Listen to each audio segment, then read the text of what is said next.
धन धरती और राजपाट में 90 भाग हमारा है, 10 का शासन 90 पर नहीं चलेगा नहीं। जो हमारे इतिहास को मिटाने का प्रयास कर रहा है हम उसी को मिटा दें। मैं धमकी देने वाले को मैं बता देना चाहता हूं कि हम लोग सम्राट अशोक के वंशज हैं। जो काटने का बात करते हैं तो सामने आवे ना, उसकी औकात है जीभ काटने का।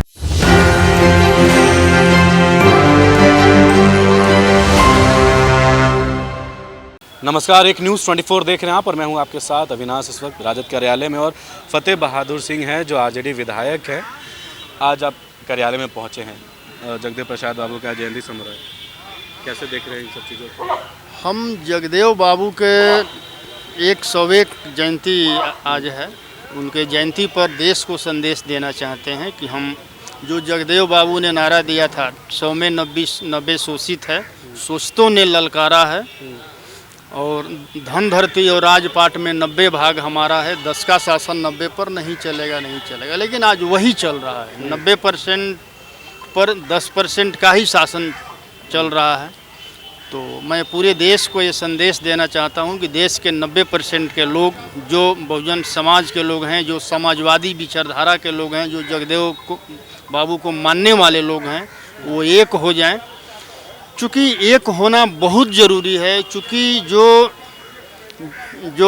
बाबा भीमराव अंबेडकर ने जो संविधान में हमें अधिकार दिया, ज्योतिबा राव फुले, सावित्रीबाई फुले ने लड़कर हमें शिक्षा का अधिकार दिलाया, सारे अधिकार को केंद्र में बैठे बीजेपी आरएसएस वाले जो लोग हैं हमारे अधिकार को मिटा रहे हैं। धीरे धीरे संवैधानिक हर चीज़ को मिटा रहे हैं। तो अगर इसको बचाना है तो सारे जो हैं समाजवादी विचारधारा के लोगों को 90% के लोगों पर एक प्लेटफार्म पर आकर के आने वाला 24 के चुनाव में जो हमारे इतिहास को मिटाने का प्रयास कर रहा है हम उसी को मिटा दें, ताकि वो ना रहेगा ना हमारे इतिहास के तरफ देखेगा। मैं यही संदेश। अच्छा, आलोक कुमार मेहता है, उन पर धमकी मिल रहा है, क्या कहेंगे? मैं धमकी देने वाले को मैं बता देना चाहता हूं कि हम लोग सम्राट अशोक के वंशज हैं, बुद्ध के वंशज हैं और अमर शहीद जगदेव बाबू का खून हमारे शरीर में दौड़ रहा है। उनकी औकात के पार्टी से नेता है आलोक कुमार मेहता, उनको धमकी मिल रहा है। मैं वही तो बोल रहा हूँ कि उनकी औकात नहीं है कि हमसे वो मतलब कि टक्कर ले सके। अगर लेना ही है टक्कर तो 24 का चुनाव सामने है, आ जाएंगे और चुनाव के माध्यम से हम लोग वोट के माध्यम से उन लोग धमकी देने वाले लोगों का जवाब देने का काम करेंगे। 24 में तो बीजेपी वाले कह रहे हैं कि सबका सफाया कर देंगे। बीजेपी सफाया कर देगी कि हम लोग 90% वाले लोग सफाया कर देंगे बीजेपी का? अगर 90% वाले एक हो गए तो 10% वालों का कोई औकात है क्या? आप समझ सकते हैं कि एक तरफ 90% और एक तरफ 10%।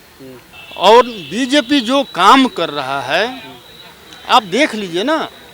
अगर एक बार किसी के द्वारा आप ठगे जाते हैं तो ठगने वाले का दोष होता है। अब बार बार उसी व्यक्ति से आप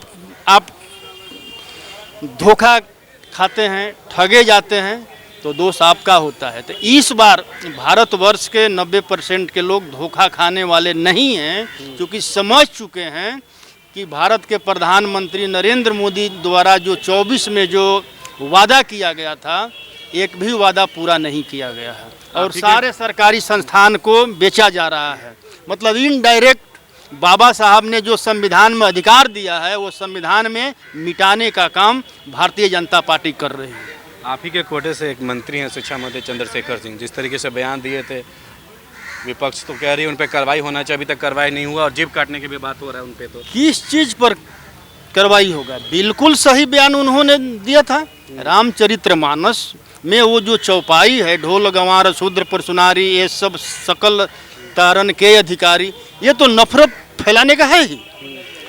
इसी पर न बाबा भीमराव अंबेडकर ने कहा था कि जिस धर्म में ऊंच नीच भेदभाव छुआछूत है वो धर्म हमारे लिए सही नहीं। नीतीश कुमार भी बोले थे कार्रवाई होगा, लेकिन कुछ हुआ नहीं और जीभ काटने का भी बात हो रहा है। कभी कार्रवाई नहीं होगा और जीभ जो काटने का बात करते हैं तो सामने आवे ना, उसकी औकात है जीभ काटने का। जीभ काटने का औकात नहीं है जो चंद्रशेखर बाबू का जो बात करते हैं, आप समझिए, जिनको मिर्ची लगता है, आप समझिए कि वही नफरत फैलाने वाले लोग हैं जो आज पूरे देश में हिंदू, मुस्लिम, सिख, ईसाई कर रहे हैं। जबकि भारत एक धर्मनिरपेक्ष राज्य है, इसमें हर धर्म के लोग रहते हैं। तो नफरत फैलाने वाले लोग हैं, वो लोग तो नफरत फैलाएंगे ही। लेकिन अब जगदेव बाबू के 90% के लोग उनके जो काम वो लोग कर रहे हैं उसे समझ चुके हैं। अब उनके झांसे में आने वाले हम लोग नहीं।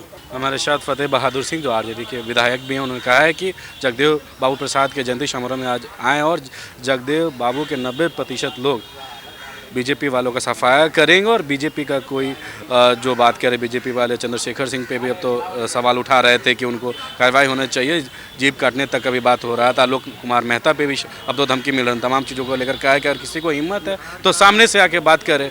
हम लोग सामने से बात करते हैं। फिलहाल इस खबर में इतना ही। सहयोगी जैकी के साथ मैं अविनाश, एक न्यूज़ 24 पटना।